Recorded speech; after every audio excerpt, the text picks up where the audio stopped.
नमस्कार, हरियाणा न्यूज देख रहे सभी दर्शकों का स्वागत है। खबरों की शुरुआत से पहले एक नजर हेडलाइंस की ओर।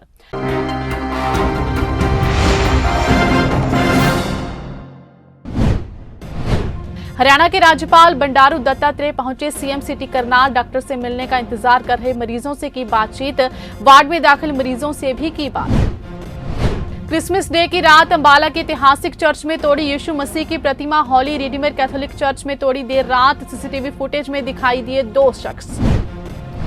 रादौर के सरकारी कॉलेज के मुख्य गेट पर 2 युवक हवाई फायर करके हुए फरार। पुलिस जांच में जुटी।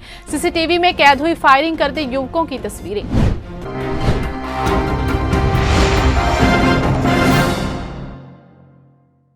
अब खबरें विस्तार से। हरियाणा के राज्यपाल बंडारू दत्तात्रेय आज सीएम सिटी करनाल पहुंचे। शहर के कल्पना चावला राजकीय मेडिकल कॉलेज पहुंचने पर गवर्नर का स्वागत पुलिस टुकड़ी द्वारा विधिवत सलामी देकर किया गया। इसके बाद राज्यपाल ने ओपीडी का दौरा किया और डॉक्टर से मिलने का इंतजार कर रहे मरीजों से बातचीत की। उन्होंने मरीजों को ऑनलाइन रजिस्ट्रेशन कराकर अस्पताल आने की सलाह दी ताकि उन्हें ज्यादा इंतजार न करना पड़े। इसके बाद राज्यपाल इमरजेंसी वार्ड में भी पहुंचे, जहां उन्होंने वार्ड में दाखिल मरीजों से बात की, उनका हालचाल जाना और अस्पताल में आने वाले इलाज की स्थिति में भी जाना। इस दौरान उनके साथ इंद्र से विधायक राम कुमार कश्यप, जिला उपायुक्त निशांत कुमार यादव और पुलिस अधीक्षक गंगाराम पुनिया भी मौजूद रहे। दरअसल राज्यपाल आज अस्पताल में 2000 लीटर प्रति मिनट की उत्पादन क्षमता वाले एक ऑक्सीजन प्लांट का उद्घाटन करने पहुंचे थे। इससे पहले उन्होंने मेडिकल कॉलेज में पढ़ने वाले छात्रों से संवाद भी किया। यहाँ उन्होंने छात्रों के बीच एक संबोधन देने के बाद उनसे बातचीत भी की। बच्चों ने राज्यपाल से कई सवाल भी पूछे। इनके जवाब में राज्यपाल ने कहा कि छात्र के जीवन में मानवता का गुण होना बेहद आवश्यक है। मीडिया से बातचीत में राज्यपाल ने कहा कि उन्होंने मरीजों को ऑनलाइन पंजीकरण के बाद अस्पताल आने की सलाह दी है। इसी के साथ वृद्ध मरीजों के लिए उन्होंने शाम 3 बजे के बाद स्पेशल ओपीडी रखने की बात कही ताकि उन्हें ज्यादा इंतजार न करना पड़े।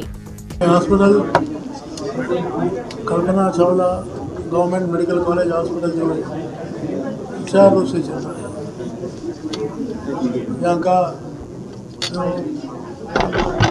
मरीजों को जो दवाई और मैंने उनको एक सूचित किया था कि लंबी समय से लोग नहीं बैठने के लिए ऑनलाइन रजिस्ट्रेशन शुरू कीजिए। ऑनलाइन रजिस्ट्रेशन उन्होंने माना है। 3 घंटा 4 घंटा भी बैठने का जरूरत नहीं रहता। वो ऑनलाइन रजिस्ट्रेशन कर लिया, जैसा नंबर आएगा वैसा आते रहते हैं, समय मालूम हो जाता है। और बाकी दवाइयाँ और जो ट्रीटमेंट जो है अच्छा है। हरियाणा पंजाब में बेअदबी के मामले दिन प्रतिदिन बढ़ते जा रहे हैं। ऐसा ही एक मामला क्रिसमस की रात अंबाला के ऐतिहासिक चर्च में घटित हुआ। जब पूरा देश क्रिसमस डे मना रहा था, उसी रात अंबाला के ऐतिहासिक हॉली रिडीमर कैथोलिक चर्च में 2 युवकों के द्वारा यीशु मसीह की मूर्ति तोड़ने का मामला सामने आया है। पुलिस के मुताबिक ये दोनों युवक रात के लगभग 12:32 पर चर्च के अंदर आए और लगभग 1 मिनट 40 सेकंड पर मूर्ति को तोड़ा गया। यही पूरी घटना चर्च के अंदर लगे सीसीटीवी में कैद हो गई, जिसके बाद पुलिस ने आगे की कार्रवाई शुरू कर दी है। मूर्ति को तोड़ने वालों की अभी तक पहचान नहीं हो पाई है, लेकिन पुलिस मुस्तैदी से इस घटना की जांच में जुटी है। वहीं चर्च के फादर एंटो का कहना है कि क्रिसमस सेलिब्रेशन के बाद आधी रात को 2 युवक चर्च के अंदर दाखिल हुए। चर्च की लाइटों को तोड़ा गया और फिर यीशु मसीह की मूर्ति को खंडित किया गया। ये सभी के लिए दुखद है। उन्होंने कहा कि यहाँ सिर्फ क्रिश्चियन ही नहीं आते थे, दूसरे धर्मों के लोग भी यहाँ पर आते हैं और पहले कभी ऐसी कोई घटना सामने नहीं आई है। टीवी फुटेज के मुताबिक कोई 2 लड़के हैं जो कि 12:32 के आसपास चर्च कंपाउंड में दाखिल हुए हैं गेट बंद करके, और उसके बाद 1:40 के नियर अबाउट उन्होंने यीशु मसीह महाराज जी की मूर्ति को खंडित किया है। अभी तक अननोन है, उनकी पहचान नहीं हो पाई है। कोशिश कर रहे हैं, उसके लिए हमने अपनी पुलिस टीम में लगा दी है और अभी कंप्लेंट दी जा रही है चर्च प्रशासन द्वारा। हमें जो भी कंप्लेंट देंगे उसके आधार पर मुकदमा दर्ज करके हम शीघ्र आरोपियों को गिरफ्तार करेंगे। फरीदाबाद के 24 लोगों को नगर निगम में शामिल किया गया था, लेकिन पंचायतों में काम करने वाले कर्मचारी अपनी नौकरियों की मांग को लेकर नगर निगम मुख्यालय पर धरने पर बैठ गए हैं। इन कर्मचारियों का कहना है कि पिछले 10 माह से उनका वेतन नहीं मिला। इसके अलावा पहले वे पंचायत में काम करते थे तो उनका वेतन आता था, लेकिन अब सारा रिकॉर्ड नगर निगम में ट्रांसफर हो गया है, लेकिन उनको अभी तक भी नौकरी पर नहीं रखा गया, जिसके चलते उनके सामने रोजी रोटी का संकट आ गया है। उनका धरना तब तक चलता रहेगा जब तक कि उनकी नौकरियां उनको नहीं मिल पाती। आपको बता दें कि फरीदाबाद के 24 गांवों को नगर निगम में शामिल किया गया था, जहां पर आप पंचायत समाप्त हो गई है और सारा रिकॉर्ड नगर निगम को ट्रांसफर कर दिया गया है। उक्त सभी कर्मचारी पंचायत के अधीन काम करते हैं और पिछले 10 वर्षों से लगातार काम कर रहे थे, लेकिन अब पंचायतों को नगर निगम में शामिल करने के बाद उनका वेतन आना बंद हो गया है। दिल्ली से सटे फरीदाबाद में चचेरे भाई ने अपने भाई की शरेआम तेजधार हथियार से हत्या कर दी है। हत्या की वारदात को उस वक्त अंजाम दिया गया जब मृतक युवक राकेश अपने घर जाने के लिए बाइक पर अपने गांव पर पहुंचा था। तभी अचानक उसके ताऊ का लड़का अपने कई साथियों के साथ वहां पहुंच गया और तेजधार हथियार से उस पर हमला कर दिया। आसपास मौजूद लोगों ने आनन फानन में उसे सिविल अस्पताल लेकर आए, जहां डॉक्टरों ने उसे मृतक घोषित कर दिया है। फिलहाल पुलिस ने मृतक के परिजनों के बयान पर मामला दर्ज कर लिया है और आरोपियों की तलाश शुरू कर दी है। आज सूचना मिली थी भाई, किशन कुमार ने सूचना दी हमारे को भाई मेरे लड़के के पर मेरे भाई के लड़कों ने हमला कर दिया।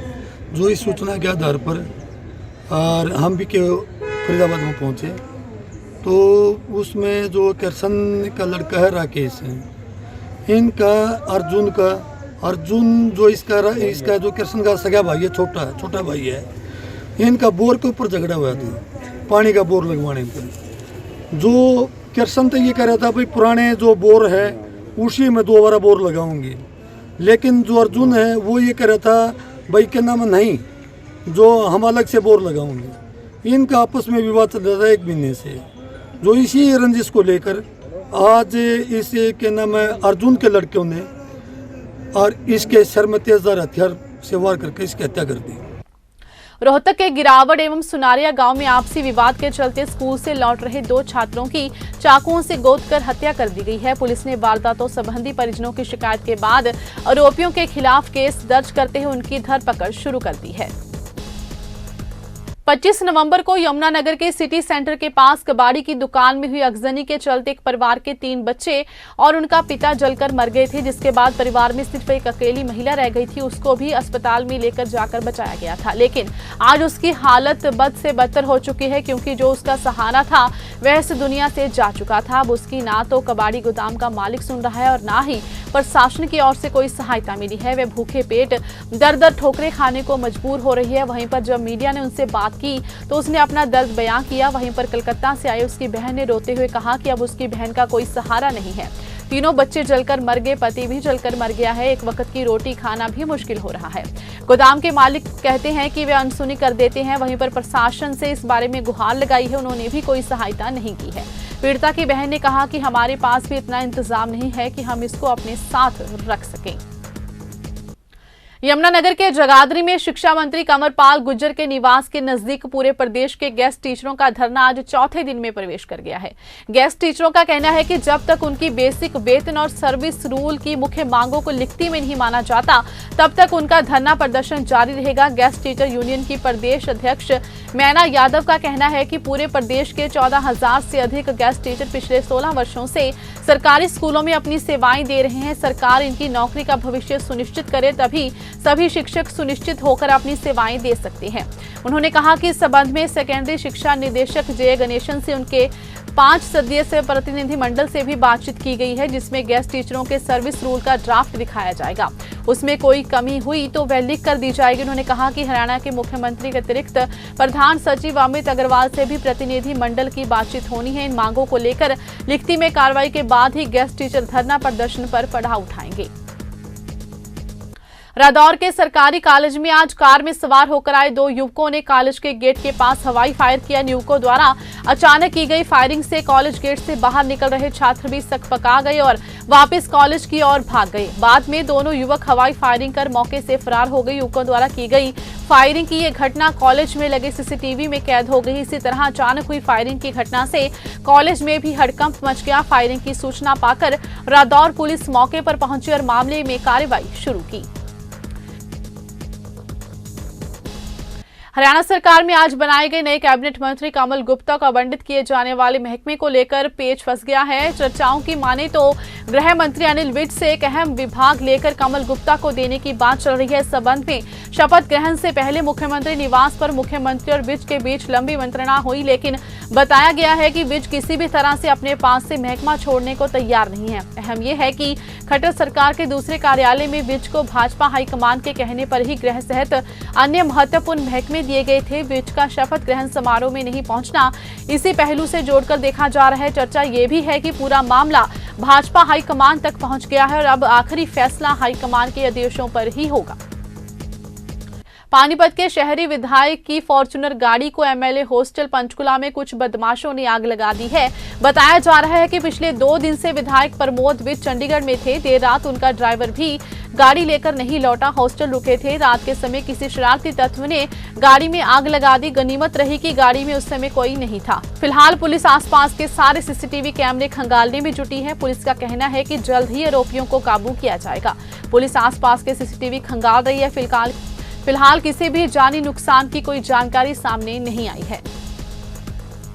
यूरिया खाद न मिलने से नाराज किसानों ने बुधवार को पुरानी अनाज मंडी में प्रदर्शन करते हुए सरकार व प्रशासन के खिलाफ नारेबाजी करते हुए मंडी के अंदर खाद के भरे ट्रक खड़े कर ताला जड़ दिया। यूरिया खाद लेने के लिए पहुंचे भारी मात्रा में किसानों ने विक्रेता पर आरोप लगाया कि वह उनसे जानबूझकर खाद नहीं दे रहा। विक्रेता अपने चहेते लोगों को तो अंदर खाते खाद दे रहे हैं। वहीं किसानों ने सरकार को भी जमकर कोसा और कहा कि जो परेशानी हम झेल रहे हैं उसका बदला हम 9 जनवरी को होने वाली रैली में लेंगे। पूरी मंडी में किसानों में आक्रोश दिखाई दिया। फिलहाल हरियाणा न्यूज में बस इतना ही। मुझे दीजिए इजाजत। धन्यवाद।